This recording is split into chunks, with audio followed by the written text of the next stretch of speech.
ಸಚಿವ ಸ್ಥಾನಕ್ಕಾಗಿ ನಾನು ದೆಹಲಿಗೆ ಹೋಗ್ತಾ ಇದ್ದೇನೆ. ರಾಜ್ ನ್ಯೂಸ್ಗೆ ಶಾಸಕ ಶ್ರೀನಿವಾಸ ಮಾನೆ ಹೇಳಿಕೆ ಕೊಟ್ಟಿದ್ದಾರೆ. ಹಾವೇರಿ ಜಿಲ್ಲೆಗೆ ಸಚಿವ ಸ್ಥಾನ ಬೇಕಾಗಿದೆ ಅಂತ ಹೇಳಿ ಶಾಸಕರಾಗಿರುವಂತಹ ಶ್ರೀನಿವಾಸ ಮಾನೆ ಈಗ ಬಿಗಿಪಟ್ಟನ್ನ ಹಿಡಿದಿದ್ದಾರೆ. ಜಿಲ್ಲೆಯ ಎಲ್ಲಾ ಶಾಸಕರು ಸಚಿವ ಸ್ಥಾನವನ್ನ ಕೇಳ್ತಾ ಇದ್ದೇವೆ, ಆದ್ರೂ ಇನ್ನುವರೆಗೂ ಕೂಡ ಕೊಡಕ್ಕಾಗ್ತಾ ಇಲ್ಲ ಇವ್ರ ಕೈಯಿಂದ. ಎಷ್ಟು ಸತಿ ಕೇಳಬೇಕು, ಯಾರಿಗೆ ಸಚಿವ ಸ್ಥಾನ ಸಿಕ್ಕರೂ ಕೂಡ ನಮಗ್ ಖುಷಿ ಅಂತ ಹೇಳಿ ಶ್ರೀನಿವಾಸ ಮಾನೆ ಮಾತನಾಡಿದ್ದಾರೆ. ಸಚಿವ ಸ್ಥಾನ ವಿಚಾರವಾಗಿ ನಮ್ಮಲ್ಲಿ ಬಿರುಕು ಬರುವುದಿಲ್ಲ, ಯಾರಿಗೆ ಸಿಕ್ಕರೂ ಕೂಡ ನಾವು ಒಟ್ಟಿಗೆ ಕೆಲಸ ಮಾಡ್ತೇವೆ, ಪಕ್ಷಕ್ಕಾಗಿ ದುಡಿತೇವೆ. ಜಿಲ್ಲೆಯ ಅಭಿವೃದ್ಧಿಗಾಗಿ ನಮ್ಮ ಜಿಲ್ಲೆಗೆ ಸಚಿವ ಸ್ಥಾನ ಬೇಕಾಗಿದೆ. ಈ ಬಾರಿ ಯಾವುದೇ ಕಾರಣಕ್ಕೂ ಕೂಡ ಜಿಲ್ಲೆಗೆ ಸಚಿವ ಸ್ಥಾನ ಮಿಸ್ ಆಗುವುದಿಲ್ಲ. ಹಾವೇರಿಗೆ ಸಚಿವ ಸ್ಥಾನ ಸಿಕ್ಕೇ ಸಿಗುತ್ತೆ ಅನ್ನುವಂತಹ ವಿಶ್ವಾಸ ನಮಗಿದೆ. ಖಂಡಿತವಾಗ್ಲೂ ಹೈಕಮಾಂಡ್ ನಾಯಕರು ಕೊಡುವಲ್ಲಿ ಯಶಸ್ವಿ ಆಗ್ತಾರೆ ಅನ್ನುವಂಥದ್ದು ಈಗ ಕೆಲ ಶಾಸಕರ ಚಿಂತನೆ ಆಗಿದೆ. ಸೊ ಕೊಡ್ತಾರಾ ಇಲ್ವಾ ಗೊತ್ತಿಲ್ಲ, ಹೈಕಮಾಂಡ್ ನಾಯಕರಿಗೆ ಬಿಟ್ಟಿರುವಂತಹ ವಿಚಾರ. ಸೊ ಈಗ ಶ್ರೀನಿವಾಸ ಮಾನೆ ಅವರು ಹೇಳಿಕೆ ನೀಡಿದಂತೆ ನಮಗೆ ಕೊಡ್ತಾರೆ ಅನ್ನುವಂತಹ ಒಂದು ಹೋಪ್ಸ್ ಇದೆ. ಯಾರಿಗೂ ಸಿಕ್ಕರಿಗೂ ಕೂಡ ನಮಗೆ ಖುಷಿ ವಿಚಾರ. ನಾವು ಖಂಡಿತವಾಗ್ಲೂ ಪಕ್ಷಕ್ಕಾಗಿ ದುಡಿತೇವೆ.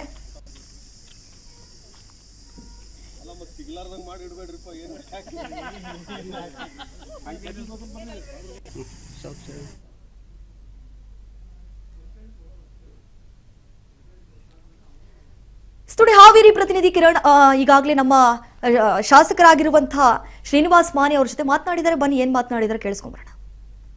ರಾಜ್ಯ ರಾಜಕಾರಣದಲ್ಲಿ ಈಗ ಎಲ್ಲಿ ನೋಡಿದ್ರು ಸಚಿವ ಸ್ಥಾನದ ಆಕಾಂಕ್ಷಿಗಳದ್ದೇ ಒಂದು ಸುದ್ದಿ ಆಗ್ತಕ್ಕಂಥದ್ದು. ಈ ಪೈಕಿ ಹಾವೇರಿ ಜಿಲ್ಲೆಯಲ್ಲೂ ಕೂಡ ಸಚಿವ ಸ್ಥಾನದ ಆಕಾಂಕ್ಷಿಗಳಿದ್ದಾರೆ. ಆ ಪೈಕಿ ಹಾವೇರಿ ಜಿಲ್ಲೆಯ ಹಾನಗಲ್ ಕ್ಷೇತ್ರದ ಶಾಸಕರಾಗಿರ್ತಕ್ಕಂತಹ ಶ್ರೀನಿವಾಸ ಮಾನೆ ಅವರ ಬಳಿ ನಾನಿದ್ದೀನಿ. ಅವರು ಕೂಡ ಸಚಿವ ಸ್ಥಾನದ ಆಕಾಂಕ್ಷಿ. ಇವತ್ತು ಅವರು ಕೂಡ ಏನು ದೆಹಲಿಗೆ ತೆರಳ್ತಾ ಇದ್ದಾರೆ, ಏನು ಅದ್ರ ಬಗ್ಗೆ ಮಾತಾಡ್ತಾ ಹೋಗ್ತೀನಿ. ಸರ್ ನಮಸ್ತೆ. ದೆಹಲಿಗೆ ಅನೇಕ ಶಾಸಕರು ಹೋಗ್ತಾ ಇದ್ದಾರೆ ಹೈಕಮಾಂಡ್ ಸೂಚನೆ ಮೇರೆಗೆ, ತಾವು ಕೂಡ ಹೋಗ್ತಾ ಇದ್ದೀರಿ. ಹೈಕಮಾಂಡ್ ಸೂಚನೆ ಏನಿಲ್ಲ, ಅದು ನಾವೆಲ್ಲ ಚರ್ಚೆ ಮಾಡಿರ್ತಕ್ಕಂಥದ್ದು.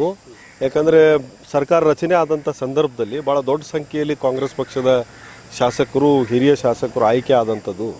ಸೊ ಭಾಳಷ್ಟು ಜನಕ್ಕೆ ಅವಕಾಶ ಮಾಡಿಕೊಡ್ಲಿಕ್ಕೆ ಆ ಸಂದರ್ಭದಲ್ಲಿ ಆಗಿದ್ದಿಲ್ಲ. ಆವಾಗ ಒಂದು 2.5 ವರ್ಷ ಅವಧಿ ಆದ ನಂತರ ನಾವು ನಿಮಗೆ ಅವಕಾಶ ಮಾಡಿಕೊಡ್ತೀವಿ, ಸಹಕರಿಸ್ರಿ ಅಂತ ಪಕ್ಷದವರು ಆ ಸಂದರ್ಭದಲ್ಲಿ ಮನವರಿಕೆ ಮಾಡಿದರು. ಆ ನಿಟ್ಟಿನಲ್ಲಿ ನಾವೆಲ್ಲರೂ ಕೂಡ ಇಲ್ಲಿವರೆಗೆ ಪಕ್ಷದ ಸಿದ್ಧಾಂತಗಳ ಮೇಲೆ ನಾವು ನಡೀತಾ ಇದ್ದೀವಿ. ಮತ್ತು ಈಗ 2.5 ವರ್ಷ ಆದ ಮೇಲೆ ಅನಿವಾರ್ಯ ಕಾರಣಗಳು, ಇವತ್ತು ಹಲವು ರಾಜ್ಯಗಳ ಚುನಾವಣೆ ಆಗಿರ್ಬೋದು, ನಮ್ಮ ರಾಜ್ಯದಲ್ಲಿ ಉಪಚುನಾವಣೆ ಆಗಿರ್ಬೋದು, ಮತ್ತು ಬಜೆಟ್ ಅಧಿವೇಶನ ಆಗಿರ್ಬೋದು. ಹಾಗಾಗಿ ಅದನ್ನು ಸಂಪುಟ ಪುನರ್ರಚನೆ ಮಾಡೋಕ್ಕಾಗಿಲ್ಲ. ಹಾಗಾಗಿ ಈಗ 3 ವರ್ಷ ತುಂಬತಕ್ಕಂಥ ಸಂದರ್ಭದಲ್ಲಿ ಆದರೂ ಅದನ್ನು ಪಕ್ಷದ ವರಿಷ್ಠರು ಮಾಡಿ ಹೊಸ ಮಕ್ಕಳಿಗೆ ಅವಕಾಶ ಮಾಡಿಕೊಡ್ಬೇಕಂತಕ್ಕಂಥ ಮನವರಿಕೆ ಮಾಡಲಿಕ್ಕೆ ನಾವೆಲ್ಲ ಹೋಗ್ತಾ ಇದ್ದೀವಿ.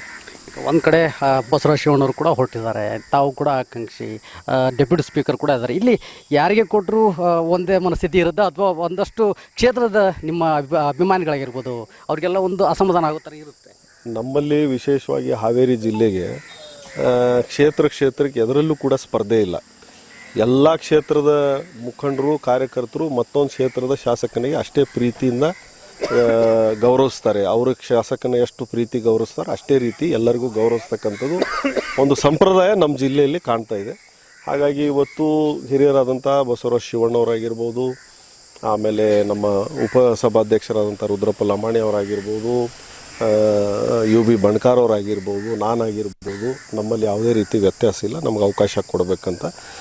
ಜೊತೆಗೆ ವಿಧಾನ ಪರಿಷತ್ ಸದಸ್ಯ ಸಲೀಂ ಅಹಮದ್ ಅವರು ಕೂಡ ಇದ್ದಾರೆ. ಅವರು ಕೂಡ ಸಚಿವ ಸ್ಥಾನದ ಆಕಾಂಕ್ಷಿಗಳಿದ್ದಾರೆ. ಹಾಗಾಗಿ ನಮ್ಮ ಸ್ಥಳೀಯವಾಗಿ ಯಾರಿಗಾದರೂ ಕೊಡಲಿ, ಒಂದು ಅವಕಾಶ ಕೊಟ್ಟು ಈ ಜಿಲ್ಲೆಯ ನಾಯಕತ್ವಕ್ಕೆ ಒಂದು ಬೆಲೆ ಬರಲಿ ಅಂತಕ್ಕಂಥ ಒತ್ತಾಯ. ಒಂದು ವೇಳೆ ಕೊನೆಯದಾಗಿ ಅಂದರೆ ಒಂದು ವೇಳೆ ಯಾರಿಗೂ ಸಿಗದೆ ಹೋದಾಗ ಸಾಕಷ್ಟು ಜಿಲ್ಲೆಗೆ ಒಂದು ರೀತಿ ನಷ್ಟ ಆಗುತ್ತೆ. ಈ ಬಾರಿ ಅದು ಸಾಧ್ಯ ಇಲ್ಲ. ಈ ಬಾರಿ ನಮ್ಮ ಜಿಲ್ಲೆಗೆ ಖಂಡಿತವಾಗಿಯೂ ಅವಕಾಶ ಸಿಕ್ಕೇ ಸಿಗ್ತದೆ. Thank you sir.